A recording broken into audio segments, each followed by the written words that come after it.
થોડા સમય અગાઉ છોટા ઉદેપુરમાંથી એક તાંત્રિક વિધિ દરમિયાન એક માસૂમ બાળકીનું મોત થયું હતું તે ઘટના સામે આવી હતી। જો કે આ ઘટનાને લઈને અનેક એવા તર્ક વિતર્ક સર્જાયા હતા, પરંતુ હવે આ જ ઘટનાને લઈને કબરાઉ મોગલધામના મણિધર બાપુ છે તે મેદાને આવ્યા છે।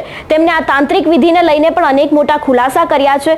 એટલું જ નહીં, અત્યારે હાલ જે ગુજરાતમાં અંધશ્રદ્ધાને લઈને જે ઘટનાઓ અને કિસ્સાઓ વધી રહ્યા છે તેને લઈને પણ મણિધર બાપુ મેદાને આવ્યા છે। સૌથી પહેલા તો મણિધર બાપુને સાંભળીએ કે તે આ વિષયને લઈને શું કહી રહ્યા છે। જય મોગલ, જય મણિધર, જય વડવાળી।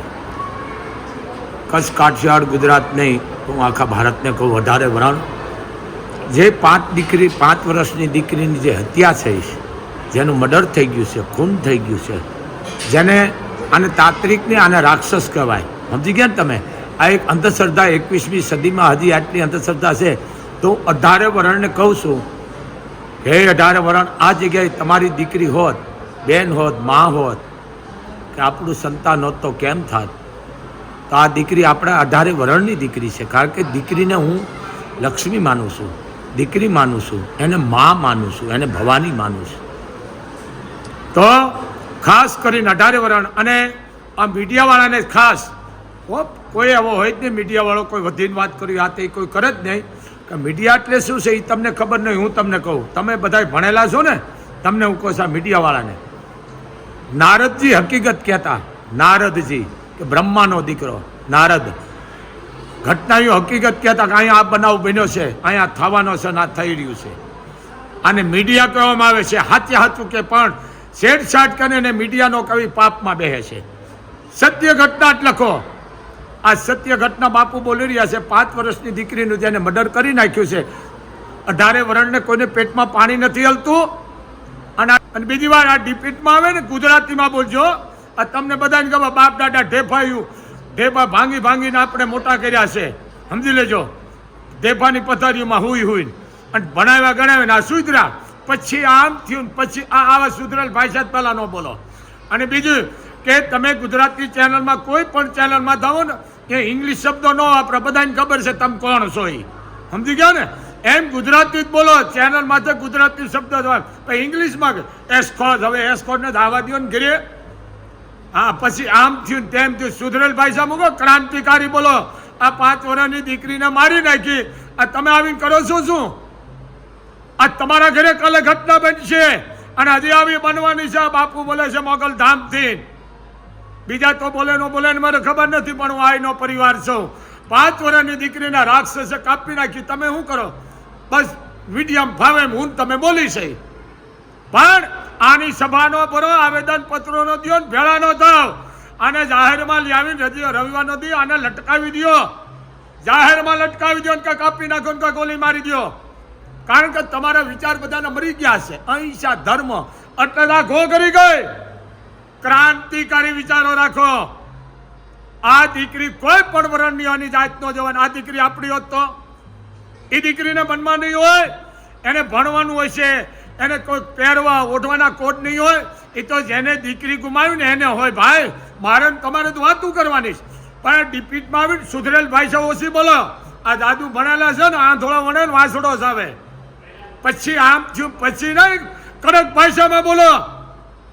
એક દીકરીને મારી નાખી છે, હત્યા કરી છે રાક્ષસના પેટના એ, અને રવિવારના દી જાહેરમાં ઉલાળી નાખો, ફાંસી દઈ દો, અને લાઈવ વિડીયોમાં જેથી આવા બીજા બનાવ અટકે।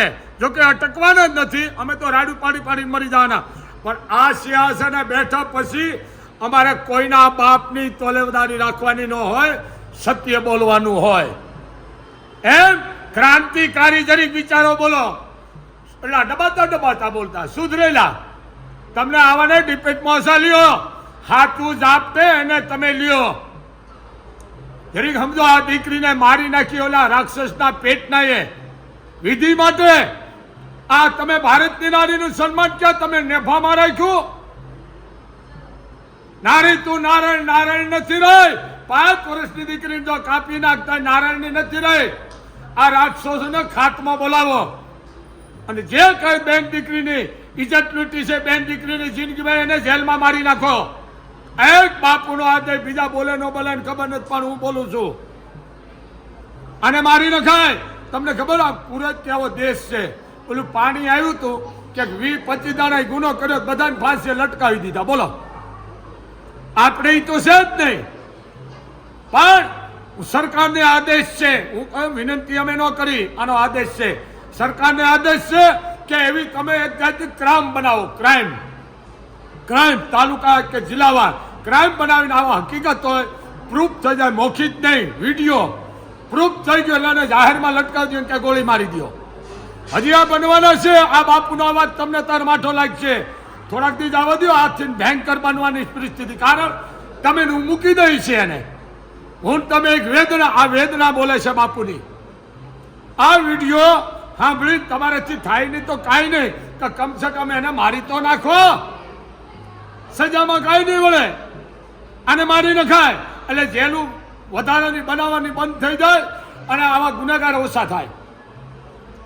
આ એક બાપુનો આદેશ છે, મીડિયાવાળાને પણ આદેશ છે, તમામ મીડિયામાં પણ આ બાપુનો અવાજ જવો દો. કારણ કે તમારી દીકરી છે, મારી છે, 18 વર્ષની છે. જરીક ન્યાય કરો. સારા શબ્દો વાપરશો તોય વડવાળી તમને વાંધો નહીં આવવા દે. એક દીકરીની હત્યા કરી છે. જય મોગલ, જય મણિધર, જય વડવાળી. જે પ્રમાણે ગુજરાતમાં અંધશ્રદ્ધાના કિસ્સાઓ વધી રહ્યા છે ને જે પ્રમાણે મણિધર બાપુનું કહેવું છે એના ઉપરથી સાફપણે એવું કહી શકાય કે અત્યારે હાલ ગુજરાતમાં અંધશ્રદ્ધા છે તે ક્યાંક વધી રહી છે. જે પ્રમાણે અત્યાર સુધી અનેક એવા કિસ્સાઓ આપણે જોતા આવ્યા છે કે જેમાં અનેક એવા લોકો છે જે લોકો અંધશ્રદ્ધાનો આવો ભોગ બને છે. અને છોટાઉદેપુરનો એક આવો જ કિસ્સો કે જેમાં એક માસૂમ બાળકી છે તેની બલિ ચડાવવામાં આવે છે અને એની ક્રૂરતાપૂર્વક હત્યા પણ કરવામાં આવે છે. જોકે તમારું શું માનવું છે આ વિષયને લઈને અમને કમેન્ટ કરીને ચોક્કસ જણાવજો. તેની સાથે જ અમારી ચેનલ નિર્ભય ન્યૂઝને લાઇક, શેર અને સબસ્ક્રાઇબ કરવાનું ભૂલશો નહીં. નમસ્કાર.